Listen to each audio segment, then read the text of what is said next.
to another video.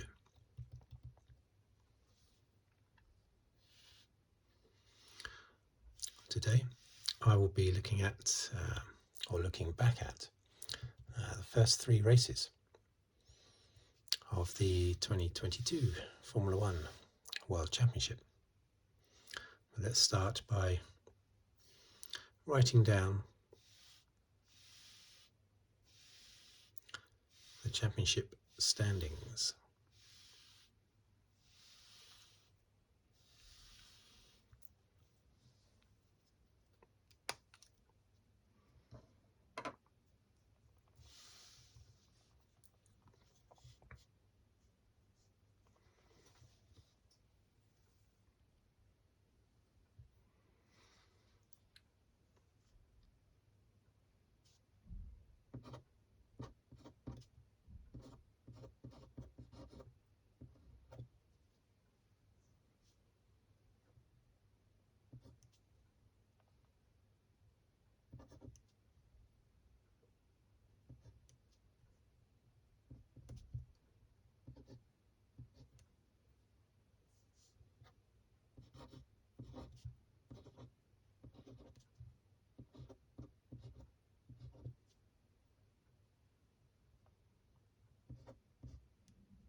Just go down to the top 10, I think.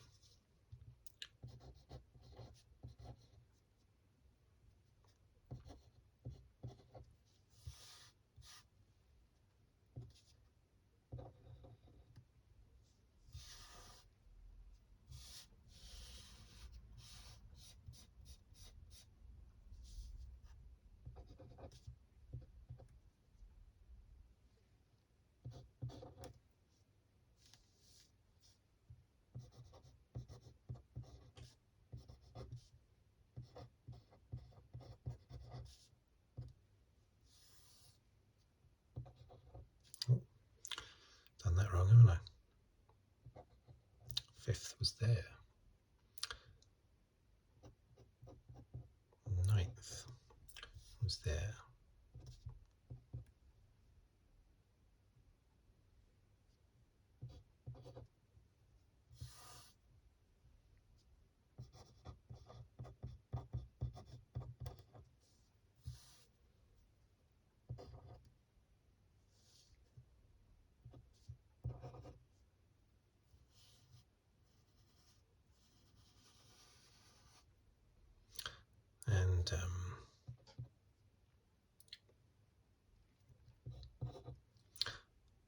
Norris was, of course,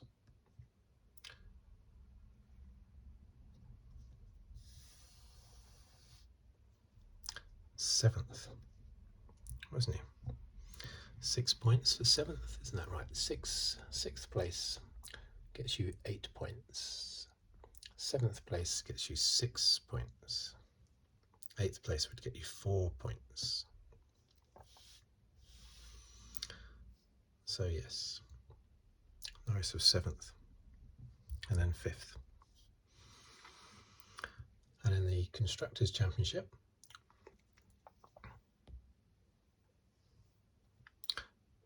we're looking at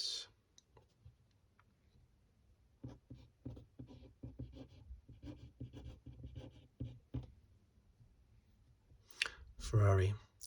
I'll just put their total points.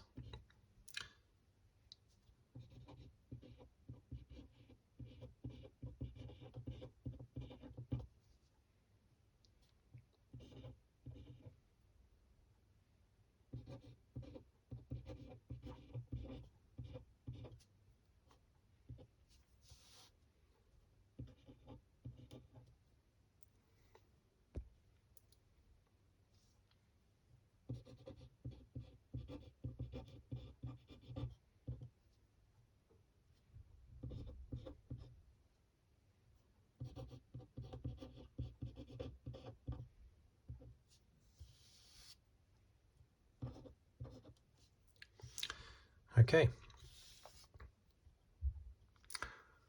so what do we make of those first three races?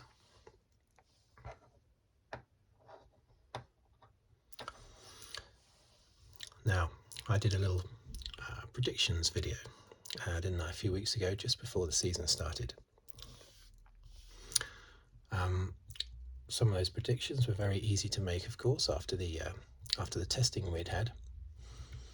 Obviously, it was pretty obvious that Ferrari and Red Bull were going to do really well.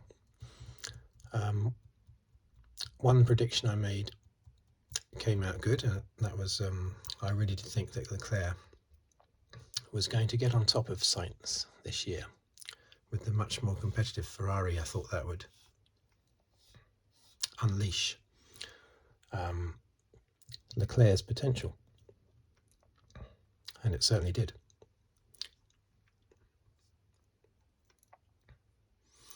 Sainz, I don't know if it's true, but some are saying that he's just struggling with this year's car to get on top of it. He might have said that as well, I'm not sure actually. And that may well be the case. Sainz may well come back at Leclerc. Obviously the gap between them in points is exaggerated by the terrible weekend that Sainz had, which was not his fault. In the race, yes, he made a mistake in the race early on, but he was fighting midfield on hard tyres, surrounded by loads of other people on mediums. Or was he on mediums with other people on softs? No, it was on hards, wasn't he? It was hards and mediums, the tyres in this last race. So, in Australia. So that explains the deficit there. He wasn't beaten by much in Saudi Arabia or Bahrain, but he was beaten by enough to make Leclerc the definite dominant party in those two races, and of course in Australia. One of my predictions that definitely didn't come out was Bottas. I thought Bottas was a spent force this year.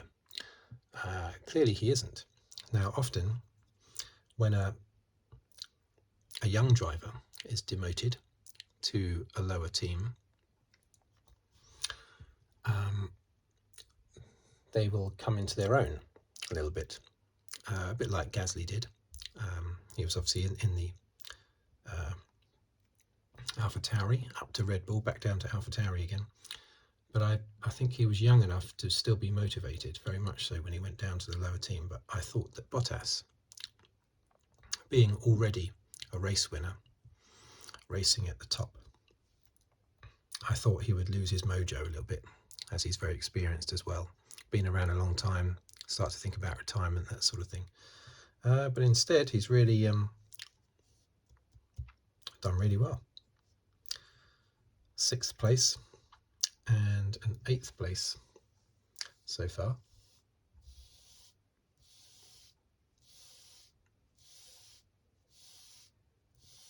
Which was really quite something.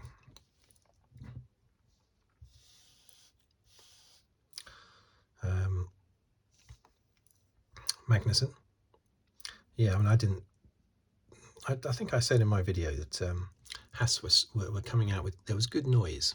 There was positive noise coming out of the Haas garage. Not about their sponsorship, obviously, but good noise about their car. But often these teams do promote positive noise before the season starts. So I didn't know how much of that was true, but clearly it was. Clearly, I mean, they haven't done tremendously well in the last 2 races, but that first race in Bahrain showed the potential of the car. So I'll be expecting them to do good things all season, basically. And I said that I thought the Mercedes duo of Hamilton and Russell, especially Hamilton, could still be considered championship challengers alongside Leclerc and Verstappen. And well, clearly points-wise, they're hanging in there. They're still a distance behind performance-wise, but with the points, great damage limitation. I mean, for Hamilton to be ahead of Verstappen in the points after 3 races is incredible. I'd still rather be in Verstappen's shoes with a much better car, 3 points behind. But a lot of the talk is about the Mercedes actually being the best car on the grid, potentially, if they can just sort out their porpoising. If they can get their porpoising done, then that means they can lower their car to where they want it to be, which means the ground effect can properly kick in, and then they can actually utilise the car properly. They can actually drive it as it's meant to be driven.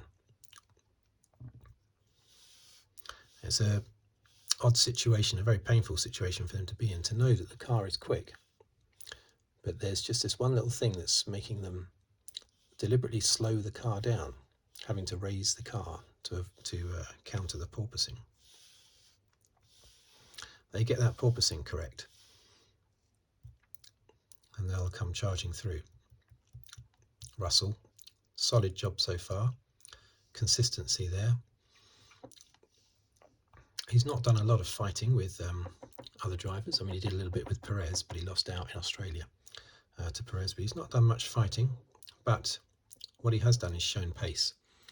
Hamilton was not able to get past him in Australia, despite the fact that the cars can run a lot closer to each other now. So Russell, as we know, has proven to be very quick.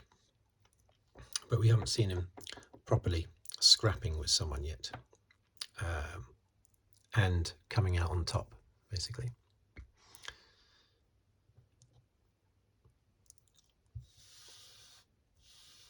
Perez, I think he'll be a bit downcast, even though he's ahead of Verstappen in the championship. He'll realise that Verstappen has had him beaten. Well, he had him beaten in Bahrain and Australia. In Saudi Arabia, obviously Perez put it on pole and was leading before, unfortunately, he came in for his tyre stop just before the safety car came out. So who knows what might have happened there. Perez may well have won that race. We just don't know. But I think generally speaking, he knows that Verstappen has got him beaten again this year. But I think Perez is a very good driver. So if he can get his mojo going like he did at Racing Point, in 2020, then he'll definitely be a threat to Verstappen. It's strange how Verstappen has had 2 retirements, both fuel related, but different fuel related problems apparently. You tend to think they must be connected. For it to be fuel on both occasions, but apparently, from what I've heard,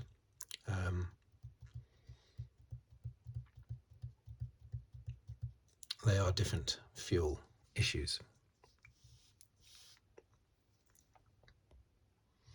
I wonder if I got all of these points correct. That's definitely right. That's definitely right. That's definitely right. That's definitely right. Yep. And yep. Yes. Yeah. So he was. It's definitely right. Bottas. Yeah, it's definitely right. The McLarens. I'm really, really pleased to see the McLarens going well at last. Talk of Australia being good, unfortunately, not necessarily because they've got on top of their braking issues, but more so because there's less heavy braking in Australia. Really, we want them to get onto that issue and fully sort it out. Maybe they've improved it a bit, but the general talk is that it's more down to the fact that there's less heavy braking in Australia.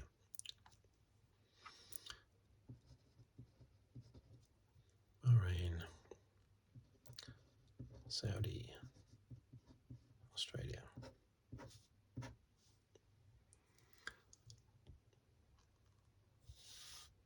So I really hope that, where are they? Oh, there's Norris. Yeah, Ricciardo's outside the top 10, isn't he? But here they are, 4th in the championship. Not bad, considering their brakes don't work. So hopefully they can build on that. Especially when you consider how good the Alpine is, with virtually no porpoising, and yet McLaren is still ahead of Alpine. Now, I very much so thought McLaren would be championship challengers this year, drivers and constructors, but probably not this year. I don't think anyone's going to catch Ferrari, basically. I think Mercedes could well come good, but I think a lot of it is just there's just too big a points gap already after just 3 races. The telling point for Mercedes, a factor that won't be lost on them, of course, is even though they've got one guy second in the championship and they're second in the Constructors' Championship, no Mercedes car has finished ahead of a Ferrari or Red Bull in the 3 races so far. So 6 finishes between the 2 drivers, and none of them have been ahead of a Ferrari or a Red Bull. It's only reliability that has put Mercedes there, but that's still a good thing. I mean, it's, teams always say that they prefer speed rather than reliability. They like to have the speed in the car and then just work on the reliability. If it's the other way around, it's a lot more difficult. But of course, remember last year, after Mexico, Mercedes and Hamilton were lamenting how slow the car was compared to the Red Bull, how they were struggling so much. And then after that, the Brazilian race and onwards, the Mercedes was suddenly the better car. Or was it just that Hamilton was massively fired up? Combination of the two, I think. I think the Mercedes pulled alongside, basically, Red Bull in performance in those final 4 races. And then it was Hamilton's fighting spirit that kept him allowed him to win those. They were very close. I mean, Qatar wasn't very close, but that was because Verstappen had a grid place penalty. Anyway, that was last year. This year, second in the championship. That's quite something, considering their problems. Red Bull will feel that they've really missed a chance to pull away from Mercedes after these 3 races. To be 10 points behind when they've got, at the moment, a much better performing car is terrible for Red Bull.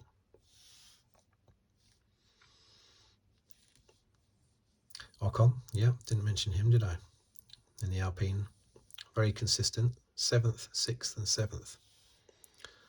It's amazing that Alonso's only got, what's he only got? He's only got 2 points, I think, so far in the championship. I mean, very unfortunate. He was very quick in Australia, but he doesn't feature in the top 10. He's down here somewhere. But he'll have some good results because the Alpine certainly looks like a very good car. I think the top 5 cars, I think you've got, obviously you've got Ferrari and Red Bull out front. And then just going by Australia, really, you've got Mercedes and McLaren next up. And then probably Alpine and Haas. And then probably Alfa Romeo and Alfa Tauri. And then Williams and, unfortunately, Aston Martin. So I think in my prediction video, I did top 5 and bottom 5 in cars. I split them like that because that seemed to me the best way to do it. And I can't remember. I think I put Aston Martin in the top 5, did I? No, I put Alfa Tauri in the top 5, I think. Yeah, not Aston Martin. Yeah, it was Ferrari, Mercedes, Red Bull, McLaren and Alfa Tauri, I believe. But here I think you can split them into pairs. Ferrari and Red Bull, Mercedes and McLaren, Alpine and Haas, Alfa Romeo and Alfa Tauri, and then Williams and Aston Martin. Or maybe Williams are on their own in 9th place and Aston Martin are, oh dear, in a terrible position, flapping about in 10th. And they had lots of accidents as well. I can't remember how many times they smashed up their cars in Australia. It's an awful time for Aston Martin, terrible. Hopefully it won't last. Anyway, I might do a video after every race in future. Probably a shorter video because it will just be covering one race. I'll see, I may well do that. Or every couple of races, I'm not sure yet. Anyway, thank you for watching, thank you for listening.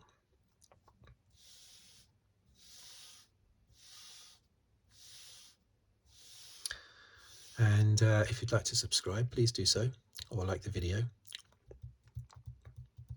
And I will see you on the next video. Thank you very much.